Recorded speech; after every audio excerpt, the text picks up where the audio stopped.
Halo Sobat Sehat, ketemu lagi dalam acara Hidup Sehat bersama Dr. Anissa. Salam cari dokter. Tahukah kamu 5 penyakit yang bisa membuat penurunan trombosit atau trombositopeni? 1. Demam berdarah. Penurunan trombosit atau yang kita sebut sebagai trombositopeni pada demam berdarah akibat terjadinya penurunan produksi trombosit pada sumsum tulang yang disebut sebagai supresi sumsum tulang, dan juga dengan melalui mekanisme peningkatan destruksi dan clearance trombosit pada darah perifer di sirkulasi dan adanya antibodi antitrombosit. Biasanya trombositopeni pada demam berdarah terjadi pada hari ke-4 hingga hari ke-7 demam dan akan normal kembali pada hari ke-8 atau hari ke-9. Pada pasien demam berdarah, trombositopeni atau penurunan trombosit ini akan diberikan tambahan trombosit atau transfusi trombosit jika terdapat resiko perdarahan, terutama perdarahan otak dan adanya penurunan trombosit yang ekstrim di bawah 20.000. Jika pemberian trombosit diberikan dengan indikasi yang kurang tepat, akan mengakibatkan pembentukan antibodi antitrombosit yang justru akan semakin menurunkan jumlah trombosit sehingga berbahaya untuk pasien.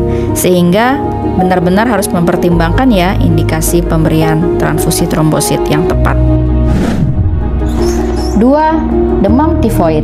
Pada demam tifoid dapat terjadi penurunan trombosit atau trombositopeni akibat depresi atau supresi sumsum tulang akibat invasi Salmonella typhosa pada sumsum tulang yang mengakibatkan penurunan hematopoiesis dan penurunan produksi hemoglobin, leukosit, dan trombosit. Kemudian juga terjadi fagositosis pada fase septikemi infeksi demam tifoid atau oleh Salmonella typhosa ini. Trombositopeni pada demam tifoid ini dapat menyebabkan lesi perdarahan pada saluran pencernaan yang dapat menyebabkan perdarahan dan perforasi atau bocornya dinding saluran cerna sehingga dapat mengakibatkan kematian terutama pada minggu kedua. Sehingga adanya trombositopeni pada pasien demam tifoid merupakan prognosis yang buruk. Ketiga adalah infeksi bakteri sepsis, di mana trombositopeni merupakan fenomena yang umum terjadi sebagai hasil dari segala infeksi dan merupakan proses multifaktorial pada keadaan sepsis oleh bakteri yang melibatkan berbagai mekanisme seperti respon sebagai mediator sepsis endogen seperti misalnya tumor necrosis factor, HSP atau heat shock protein yang akan mengakibatkan trombositopeni pada infeksi dan sepsis yang mengindikasikan suatu infeksi yang berat.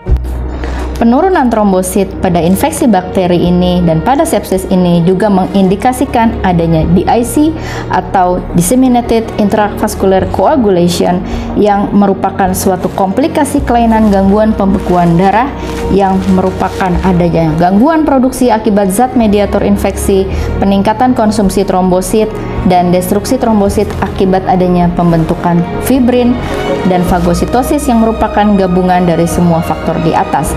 Jadi merupakan multifaktorial. Fagositosis adalah aktivasi dari monosit dan makrofag yang dapat menangkap sel-sel hematopoietik seperti trombosit sehingga akan terjadi penurunan trombosit juga. Trombositopeni juga terkait dengan sistem imun dengan adanya sekuestrasi trombosit ke dalam kapiler paru dan hati pada DIC dan sepsis pada infeksi bakteri yang berat. Mekanisme ketiga adalah konsumtif koagulopati atau koagulopati konsumtif akibat adanya DIC tadi yang mengakibatkan penurunan trombosit akibat terpakai oleh pembentukan mikrotrombus dalam pembuluh-pembuluh darah kecil pada kejadian sepsis yang sangat berbahaya tadi akan mengakibatkan gangguan oksigen dan gagal organ dan kejadian shock pada pasien.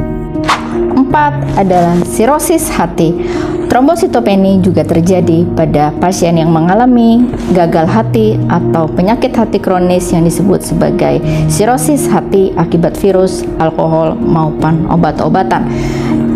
Bagaimana kejadian trombositopeni pada pasien sirosis hati akibat adanya hipertensi portal atau pooling dari limpa atau yang kita sebut sebagai hipersplenisme, di mana terjadi hipertensi aliran darah portal yang mengakibatkan pooling dan sekuestrasi trombosit dari aliran perifer ke dalam limpa, sehingga pada pasien dengan gangguan hati kronik atau sirosis juga akan mengalami trombositopeni, walaupun juga akan mengalami leukositopeni, ya leukosit yang turun, maupun anemia akibat adanya hipersplenisme tadi.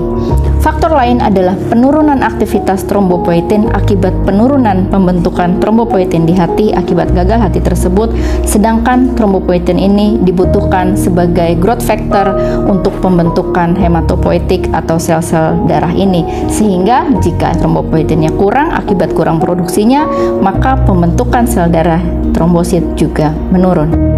Patofisiologi inilah yang mengakibatkan untuk terapi trombositopeni pada pasien sirosis hati, pendekatannya adalah dengan embolisasi pembuluh darah limpa untuk mengurangi hipersplenisme dan pooling daripada trombosit tersebut ke limpa, dan juga untuk meningkatkan trombopoietin yang berfungsi sebagai membantu untuk pembentukan hematopoiesis, sehingga trombositnya bisa tidak terlalu rendah akibat pooling maupun akibat kurangnya trombopoietin tersebut. Kelima, the last but not the least, adalah trombositopeni akibat kelainan sumsum tulang atau adanya kelainan darah. Banyak hal-hal dan penyakit yang mensupresi atau menekan yang mengakibatkan gangguan pada sumsum tulang yang akan mengakibatkan penurunan produksi sel darah merah, sel darah putih, dan keping trombosit atau trombositopeni. Salah satu contohnya adalah infeksi virus, infeksi bakteri, infeksi kronik seperti tuberkulosis, dan adanya obat-obatan seperti kemoterapi, kanker, kemudian obat-obatan anti epilepsi seperti valproat bisa mengakibatkan penekanan fungsi sumsum tulang yang disebut sebagai mielosupresi. Kemudian seperti yang tadi dikatakan bahwa kanker darah juga dapat menyebabkan penekanan sumsum tulang atau mielosupresi. Demikian dari saya, semoga bermanfaat. Salam cari dokter.